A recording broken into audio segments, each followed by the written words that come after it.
I denne her udsendelse skal vi møde en kunstner, som er flyttet til Roskilde fra New York. Hans kone arbejder på Roskilde, og hans børn går i skole her i Roskilde. Udstillingen her, det handler om kroppe og vores relationer til hinanden, og hvordan er det med at udtrykke vrede og tilgivelse, eller alle de der følelser, som kan være svære i forskellige sammenhænge. Og når kunstneren så ikke maler og er hjemme hos sin familie, så er han i Himmelsøen og bade her i Roskilde, eller ude og cykle i Roskildes gader med sit ene barn i en Christiania-cykel. Chris, when did you consider to go to Denmark? What was it about? In November of 2021, my wife came to me. She was already working for a Danish company, Roskilde, and she said, "Would you consider living in Denmark for a couple of years?" And I had never left New York City, but I realized that we weren't going to get this chance, and our kids were never going to be this young again. So I said yes. After it took a little bit of thinking, but yeah. But what was your impression of Denmark or Scandinavia before you came here?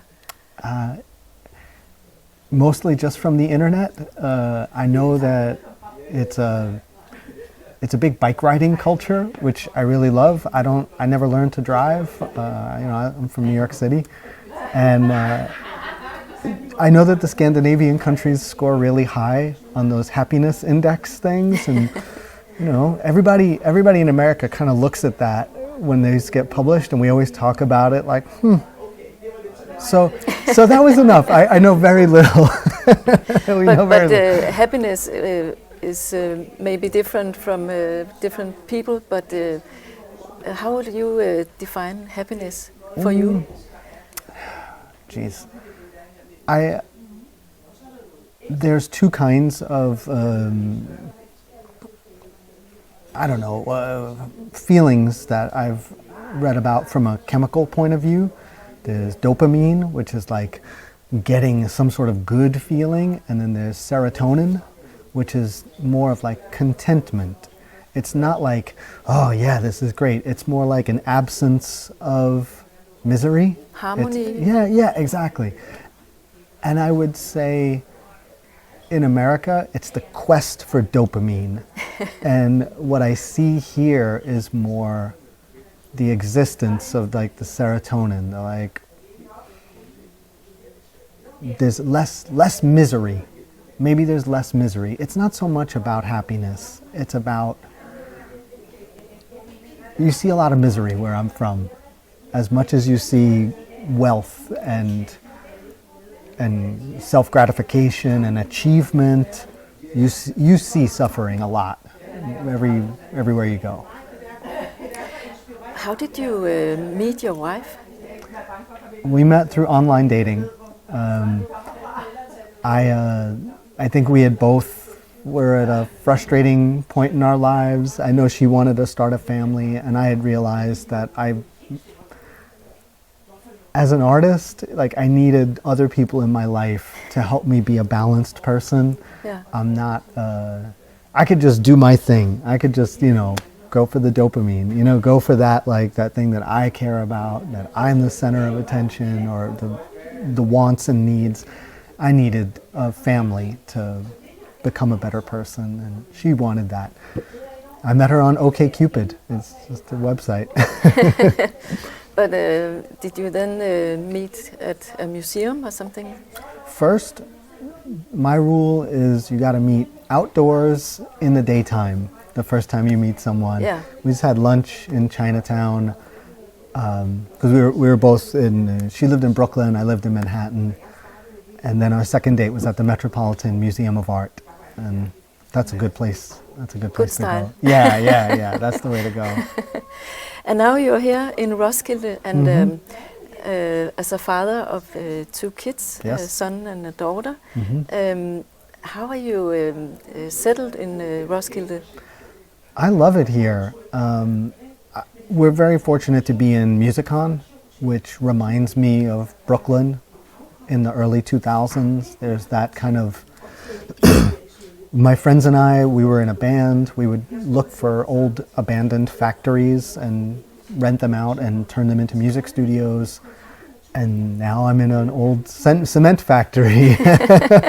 So it's very familiar, you know, the idea of taking something that was once industrial and turning it into something creative. It's like I'm home again. You know, I feel like I know what's going on here. I fit in. And then you went to the Roskilde festival. Mm-hmm. Yeah, everyone talks about it. So I realized, I was like, okay, I'm gonna have to. I should just volunteer.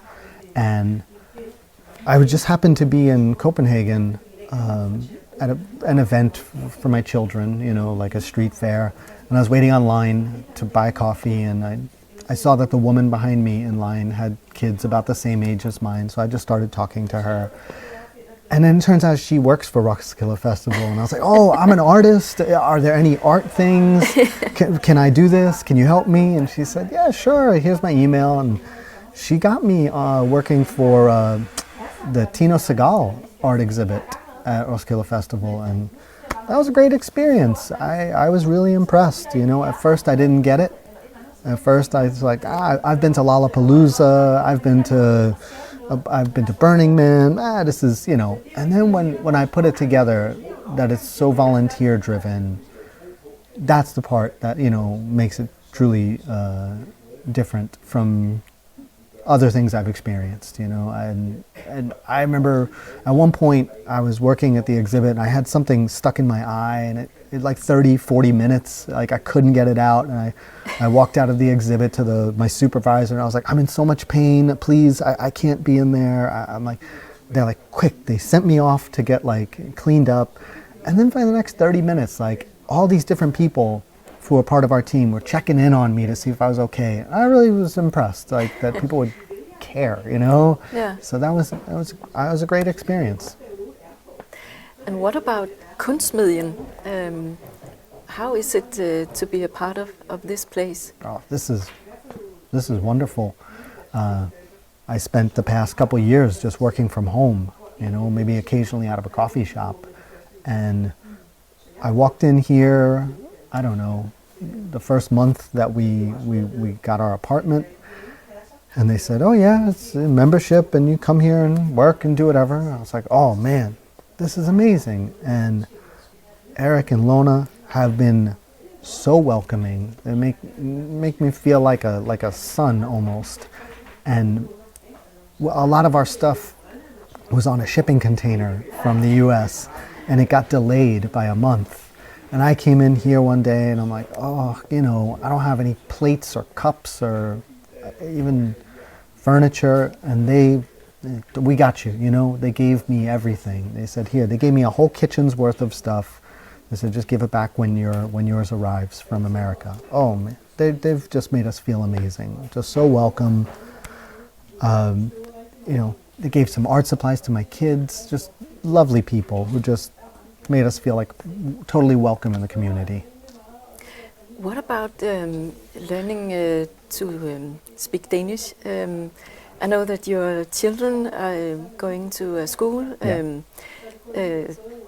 private school, på Dronning Sofies Vej. And are they saying some words in Danish to you? We have an agreement with our children that they don't have to speak Danish to us, but they have to be able to speak Danish to Danish people. They need some sort of consistency in their lives, and it just makes them very uncomfortable to like hear us speak Danish. Not that I can speak it well at all, but my wife and I will maybe practice a little bit, and it upsets them. But the teachers tell me that they're learning, they're getting better, they're very happy with their progress. You know, the kids at school, I hear them talk to the kids at school, and they're like a little bit Danish, a little bit English, you know, Danglish, and I'm just so happy for them, you know. This year, the first year that we were here, 9 months, my job in our family is to be the social person. I'm supposed to establish friendships meet the other parents, go do activities, you know, and then I have this exhibition. Forget it. I did not have space in here for learning Danish. I know, like, I can talk to my, the grocery store. I know, I can speak really basic, not even basic. So this year I'm like, okay, I have to register with the commune for my classes and start learning. Chris, you call this exhibition for stories, bodies and relationships. Mm-hmm. What is it about? I made this work. I started as a member of the mixed martial arts media, just kind of chronicling fights and drawing them. And when I had the opportunity to make a show for Kunst, I realized that I could make bigger work and use the sport to tell larger, more universal stories. And it's very much about how people interact and the way they interact, allowing them to show different parts of themselves. And the two primary things that matter to me are how women are able to showcase non-conventional behavior for society, exerting dominance, imposing their will, being violent, as a good thing, as the we all have some objective. aggressions, some energy we must have out. Exactly. And it's another way, it's also a way for men to show a different side of themselves. They can show vulnerability, empathy, compassion for one another, but they can it takes fighting to do both of those things.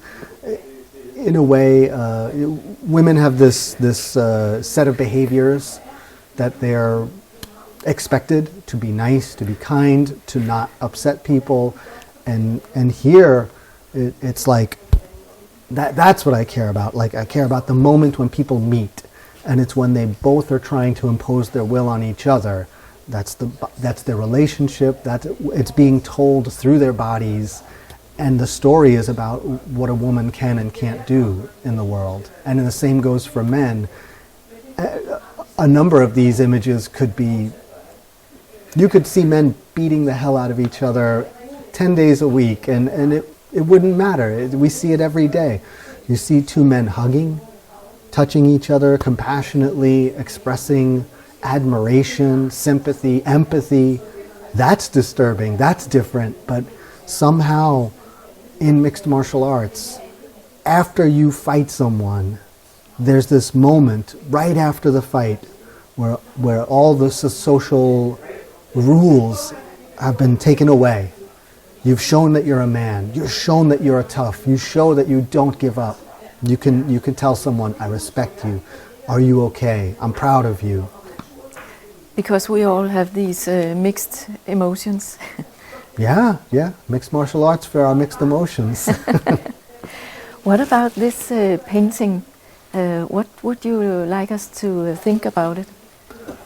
Well, there's a relationship going on between two people who are meeting. This name of this piece is called Stalemate, because this woman on the left wants to take the other woman down to the ground, and the woman on the right is trying to stop that from happening. But also there's a relationship at play between the imagery and the actual block of wood. I take very, very careful consideration what image goes on the wood, each individual piece, because of the wood grain. And this one is so strange because it has this deep, deep, dark stripe down the middle. And I realized that, this stripe is like, it's just there. It's not moving. It's like, it commands, like, it overwhelms my visual field. So I would put the space where their bodies meet in this like stalemate kind of place. And that's, these are the kind of like formal, conventional, artistic considerations that go into play beyond like a story about a fight. And why do you paint on wood? Mm-hmm. When I was in college, I went to art school, and one of the jobs I had was at a construction company, and I would often be laying a floor or hanging drywall, doing these things, and I fell in love with just the wood itself. I thought it was so beautiful, and it's just become. I've been working on it for at least 20 years. Yeah, it's already beautiful. Like a blank canvas is like, oh, you got to make so much sense out of this thing. Here, pure beauty already. My job is to respect it. And the way you paint the bodies, I think it's. I came to think of a Viking style. I think all cultures have this. All culture, almost all. I think there's one Polynesian or South Pacific island where these people they don't engage in warfare at all. But most cultures have some form of warfare ingrained in them, and there is some sort of like idealism or way of representing it that they need to tell people this is how you behave in a certain situation. And it's kind of carrying on a very long tradition, good or bad. And then Erik from KunstSmedjen, he has made it easy to turn it around. This is a beautiful construction by Erik. Yeah, really, he's so practical. Oh yeah. So during the exhibition, we could turn it around a couple times to showcase different pieces.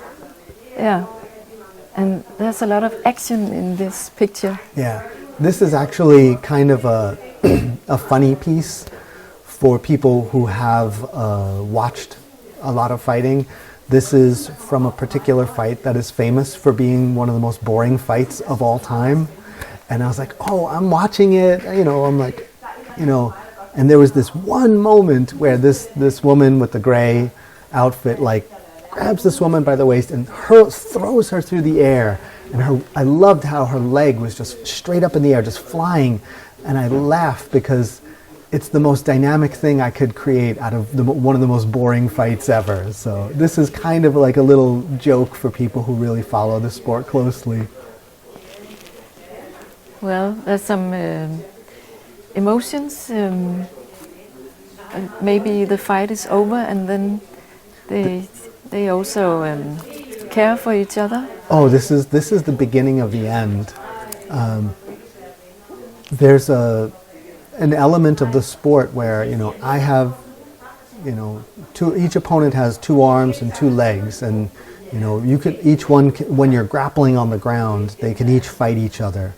And there's this moment where the woman at the back uses her legs to trap this woman's arm, and that's like now she has 2 arms to attack and she only has 1 to defend. This is like the beginning of the end. And in this particular fight, the woman who is being attacked loses her title.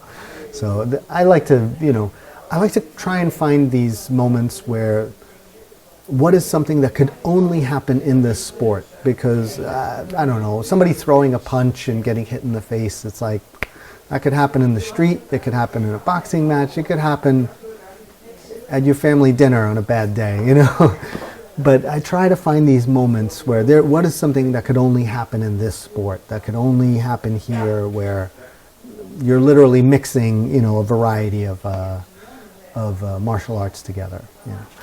Chris, how is the process when you start on an image? I work almost exclusively starting as charcoal on, paper.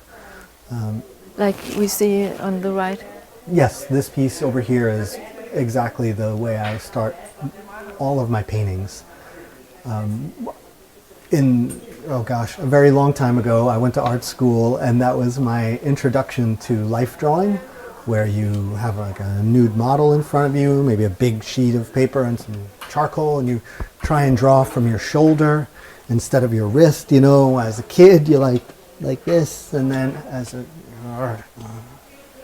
And it's great. It's true. It's a wonderful way to open up. And in my 30s, I was cleaning out some old stuff from my home, and I found these drawings that were 10, 15 years old, and I was like, these are still good. And I realized that I should go back to this as a part of my regular work. And as the years have gone by, now it is just, I do it almost every day. I think I filled up four books of these last year. It's such a great way to learn about motion, to just not don't treat life as too precious. When you buy the best pen, the most beautiful paper, forget it. You can't make good work. You need to use the cheapest paper and this charcoal that's dirty and messy. My hands are still dirty right now. I was drawing this morning. You have to stop caring and just make work, and make a lot of it. That's the philosophy behind my approach to making. If you want to make great work, you have to make a lot of work. You can't just sit and wait to be inspired. Yeah, or I don't even believe you should sit. I don't think I should sit with one piece for a week. No way. People ask me, how long does it take you to make something like that? I'm like, it takes me like 20 to 30 minutes to make the best drawing of my life. That's it. The trick is I have to probably make 50 drawings. 10 minutes, 20 minutes, that's what it takes for me to do my best work. Say Shakespeare said, know thyself, right? He said that, right? I know what I'm capable of within a certain period of time. And I'm going to do it over and over and over again. And I know I will do well. It's like trust the process. It's the lesson. This is a lesson I got from the Hemingway book, The Old Man and the Sea. Even though you don't catch a fish, you cast your line the same way every time. You have to just trust that you're doing the right thing. And I know that if I use this as the foundation of my work, that will come. This is easy afterwards. And so, first step is the cold drawing. Yes. What is the next step? For this series, I had to make a lot of large works quickly. So I would photograph the charcoal and load it into a digital program called Procreate and turn it into a black and white line drawing. And then I would project it onto the wood and just kind of sketch out the shape of everything. Then I would do this kind of red underpainting that kind of forms the basis of everything. Then photograph the wood, put it back into the computer, and do all of my color studies. Part of knowing yourself is realizing that I'm very strong in terms of form, composition, shadow, movement, physiology. Color, not so much. So, boom, I put it into the computer, I work out my colors on the computer, and then when it's time to paint, I have like the iPad near me if I'm confused, if I'm feeling nervous, like giving up, I'm like, okay, it's there, just trust, you did it, boom, that's how I get my painting done. So I like to bounce back and forth between digital, traditional, back and forth, and then also scale is important. Certain things don't make sense, big or small, and you figure that out along the way. There's a kind of harmony in this picture. Oh, thank you. Yes, I love this. It tells an amazing story. This woman on her back was a judo player in Japan, and judo was closed because of coronavirus. And she transitioned to mixed martial arts and turned out to be an amazing, phenomenon. It was fascinating to watch this person who had never done this before. And she does have this fascinating ability to win without necessarily being quite as explicitly violent as maybe somebody else. She's very oriented with grappling and submissions. And I just found it to be a fascinating story. And I watched her overpower this woman, just completely outclass her on the ground. And it was fascinating to watch the Ukrainian woman here, like just fight and fight and fight to stay alive. And I do enjoy like how intertwined their bodies are, and I kind of exaggerated the difference in skin color so you could kind of tell who's who and what's what. But it really is one of my favorite positions, like where you can't even tell what's up and down anymore. Yeah. It seems like there's a good contact between those, and the woman who is laying down, she says, "All right, you are the strongest. I give up. It's okay." It's true. It's true. That's pretty much like. It's fascinating. There's this moment where people they've trained so much that their bodies will not allow them to give up. But in this moment, the fight's over, the party's over, it's been written, and it has kind of a gruesome name. There's a term amongst fans. It's not really an official term, but it's called coffin nails, like that you hammer in. And there's this moment when a fighter has landed a strike which has effectively neutralized their opponent, and they're down on the ground, but the referee has not come in to stop the fight yet, and they're just like, that's it, it's the last, it's like the hammer coming down, it's the last one. And I think that's another one of those moments where there's this unique thing where you're allowed to strike even though one person's up and one person's down. And it's important to document these moments, but also, there's this I love the hands. They're like, I can't believe this. No, like there's like a lot of like what people have trained almost overpowers what they're experiencing in moments like that.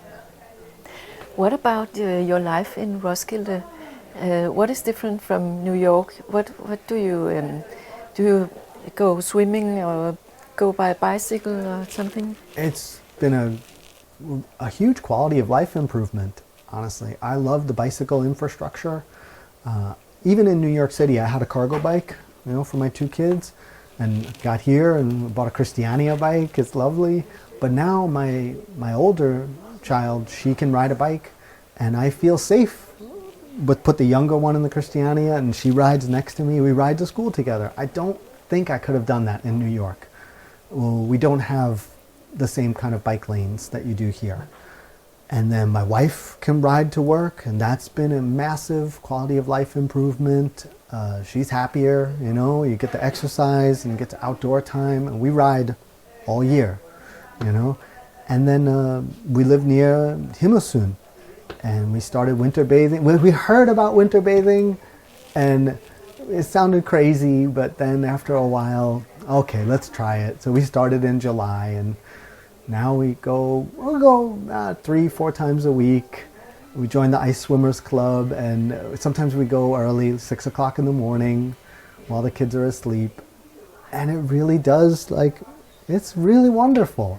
So Himmelsun is like being in heaven? I would never be in a place like Himmelsun unless I was on vacation in New York. And now I can go there every day. That is special. That's different.